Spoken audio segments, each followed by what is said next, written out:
Welcome to the Queer Confidence Podcast, the podcast to help you become your most confident queer self. I'm your host, he, she, they, Coach Alex Ray, and I haven't always been this confident.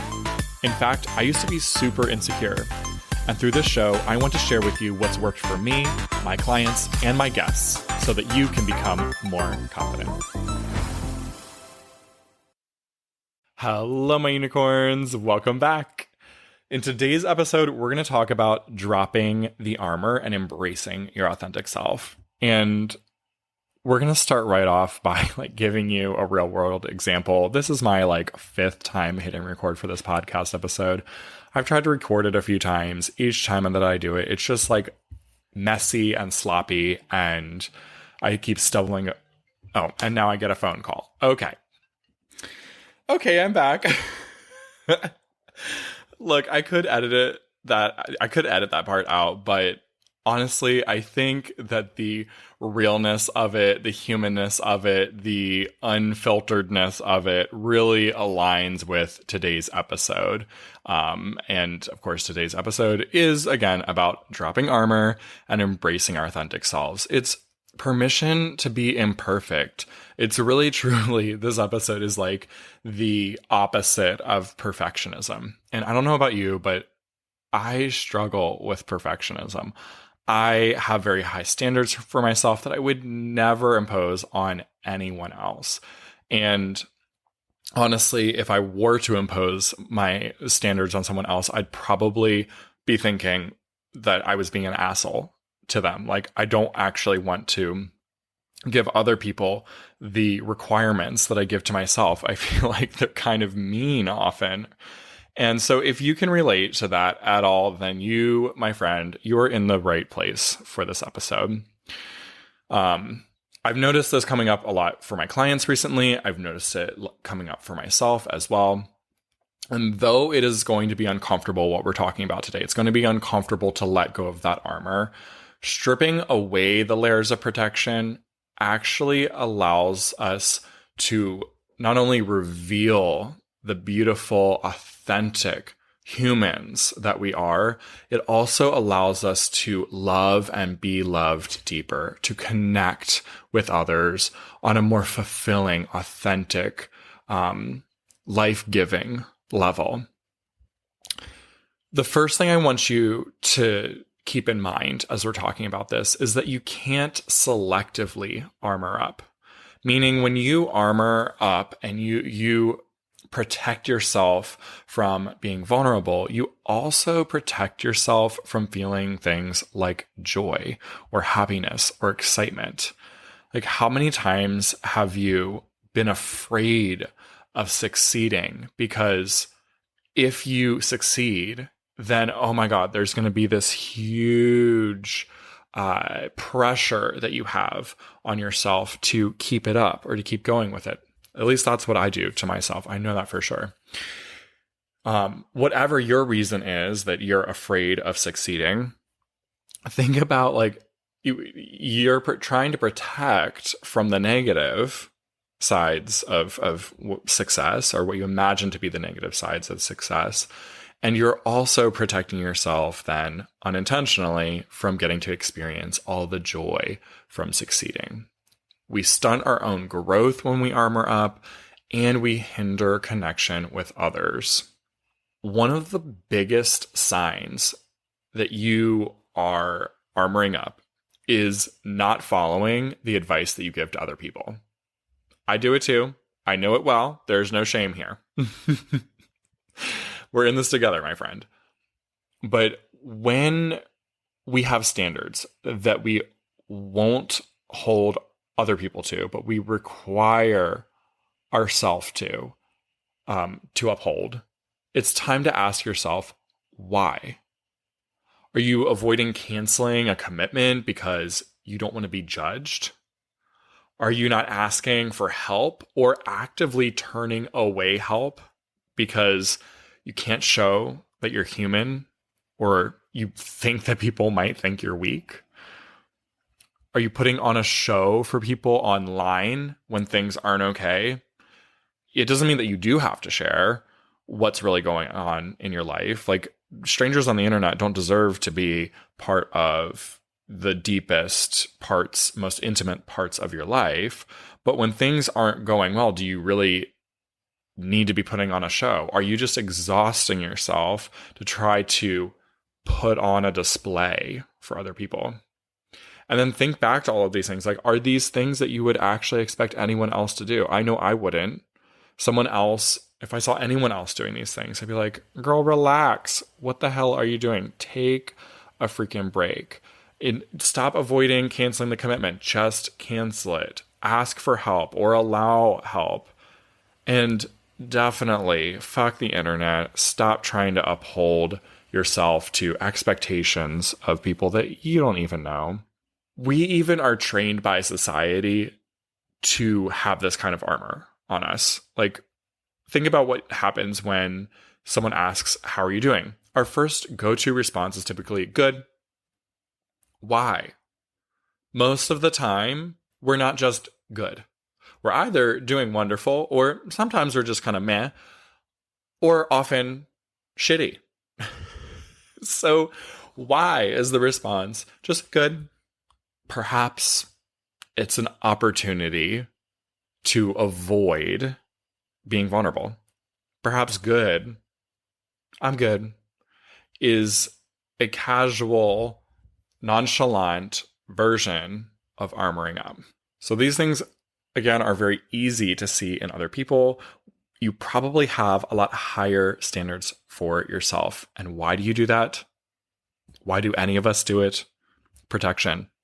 Because we don't want to think of ourselves as human, as vulnerable. I want to share with you a clip from Brene Brown on the Tim Ferriss Show podcast. I'll have the link down in the show notes for you as well, but just listen in as Brene Brown describes this in a way only Brene Brown really can. We all grew up and experienced to varying degrees trauma, disappointment, hell, hard stuff. We armored up, and at some point, that armor no longer serves us. The weight of the armor is too heavy, and it's not protecting you. It's keeping you from being seen and known by others. This is the developmental milestone of midlife. This is when the universe comes down, puts her hands on your shoulders and pulls you close and whispers in your ear, I'm not fucking around. You're halfway to dead. The armor is keeping you from growing into the gifts I've given you. That is not without penalty. Time is up. So this is what you see happen to people in midlife. And it's not a crisis. It's a slow, brutal unraveling. This is where everything that we thought protected us keeps us from being the partners, the parents, the professionals, the people that we want to be. Now, again, you can find that clip and the full episode in the show notes. I've got the link to the Instagram post that I just played. But how true is that? And, as queer people, I think that we have multiple of these midlife crises because there's so much of our identity that we are coming to know throughout our lives because we're not just the traditional path of humans in our society. We've got so much more to discover about ourselves. We've got so much armor that we've put on to protect ourselves out of fear of being cast out of fear of not belonging, out of fear of the pain we might have to go through if people knew who we really are. As queer people, I think we go through multiple of these life crises, and each time is a beautiful shedding of this armor. It's not pretty. It's often painful. It's often difficult, but it is worth it. It's important to think about as you're noticing this armor in your life, understanding why you do it. It's not because you're an idiot. It's not because something's wrong with you. It's not because no one else is doing this. It's because you're human and it's out of protection. There's a beautiful, wonderful, kind subconscious part of your brain that's armoring up to protect you because it worked in the past. And at this point in your life, it's just no longer serving you. We put on armor to protect ourselves from pain, of embarrassment, of letting people down, of shame. All great things to not want, right? We're avoiding being human, though. For what? To protect ourselves from emotional pain and rejection. But we miss out on the love and acceptance that we would otherwise get. When you have decided something bad will happen, but you don't take that uncomfortable action.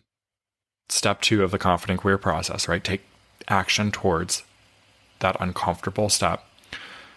Then you don't get to test and disprove the belief that you have about how others will react. In other words, we build walls to shield our hearts from getting hurt, and we end up lonely with our own shit thoughts instead of experiencing connection and love. We're in this together. You are surrounded by fellow unicorns just like you who are in the same place, my friend. So please do not let this message, this reminder, this introspection here trigger even more shame. This is the time to notice that there's a beautiful part of you that while it's not working well for you anymore, it has good intentions. This voice that you have that holds you back and has really high standards for yourself that you would never hold anyone else to and armors up for protection. It's not because something's wrong with you.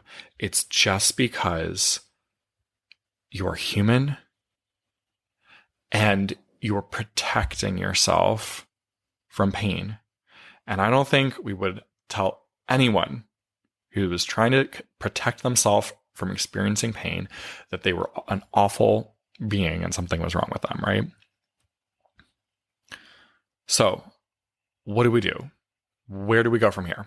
Once you notice these patterns for yourself, go back to the confident queer process. Allow yourself to be uncomfortable. When you notice it, don't immediately try to change it. Allow yourself to be uncomfortable about whatever changes you might be doing. For example, if you have a commitment that you need to cancel and it feels like, oh my gosh, that's really taking off the armor, they're going to see that like, I can't keep my commitments and something's wrong with me and all the story. And then you go, wait, hold on, pause. This is a story that's in my head that I've used for protection. I don't want them to see that I'm human. The truth is that all the time we make commitments that we end up not being able to keep because they just don't work for us. We didn't actually know what the future held. And we realize, I've got to change. I've got to change and cancel. I've got to stand up for myself and actually voice that this is no longer something that works for me or fits for me. So allow yourself to be uncomfortable with this vulnerability. Take action towards it. Take action in line with your values, in line with the priorities of your life, in line with what you would tell other people to do. Because here's the thing. This is one of my favorite questions to ask when coaching. If I have a client that's stuck in indecision, I will often ask, what would you tell your friend, your partner, your child, whoever? What would you tell them to do if you were in the same situation? And the answer is boom. It's very clear, like 99.99% of the time. Then why are you struggling to do what you would tell anyone else to do? Why is that difficult? It's because of all the stories. It's because of all the fear. It's you armoring up and not doing that thing. Whatever you would tell someone else to do in that situation is what aligns with your values and who you want to be in the world and the example that you want to set for others. So that's the answer that you really want to follow. However, when you're not following it, it's just this issue of being afraid to let down your armor. So again, how do we handle this? Allow yourself to be uncomfortable. Take action towards it. Take action that you would have advised a friend to do. And then have your own back, which means both preparing ahead of time for how you'll stay true to yourself and purposely calming your nervous system down on the other side. So let's just stick with this example of you have to cancel plans with a friend. Okay. You've maybe canceled on them before and you're afraid, and it's easier to either just not go at all and not address it, or it's easier to just push through when you know that you are physically and emotionally drained and really shouldn't go, that you need some rest time. Okay. First, allowing discomfort looks like just pausing and being with the uncomfortable feelings in your body. It's imagining yourself canceling and being with that uncomfortable feeling in your body. Then it's taking action by being upfront with that friend and saying, hey, I'm really sorry. I hate to do this, but I really do need to cancel. I need to not push myself this evening. Thanks again for the invitation. Whatever is appropriate for your scenario. Okay. And then have your own back, which means you've done that thing ahead of time to prepare for how you're going to stay true. You've practiced it in your head. You've maybe written it down. You could even text it to your friend if you feel appropriate to have it like in writing. It can be much easier to say these things in writing than in person, which will help build the confidence that you need in order to be able to address these things in person or over the phone or however you need to address them. Okay. So you could also talk it through with a friend or your coach to just get some more outside feedback and kind of talk it through, even role play the uncomfortable scenario. And you can also set up accountability on the other side so that after you have this difficult conversation of canceling plans, you have someone to go to say, hey, check, I did it. I did it. It was uncomfortable, but I survived and I'm okay. And then it's purposely calming your nervous system down on the other side as well. So you've got accountability on the other side, and you've also got calming yourself. This could be like you go on a walk, you take a bubble bath, you listen to some music, you spend time with a friend. Obviously, that would be kind of like a different scenario probably if you needed to stay. If our original scenario we're talking about is you staying home from going out because you're exhausted and need to rest, then hang out with someone else maybe isn't really actually the right solution, but maybe it is. Maybe you just didn't need to hang out with that original friend that we were talking about in the first scenario. I don't know. This is your scenario to use, but you get what I'm saying. Do something on the other side of whatever uncomfortable action you took to reward yourself, to calm yourself, to appreciate yourself. Think about even journaling about how it went so that you can actually logically look at, hey, what was the true outcome of that? Originally, I thought it was going to be really terrifying or really terrible, or my friend was going to hate me.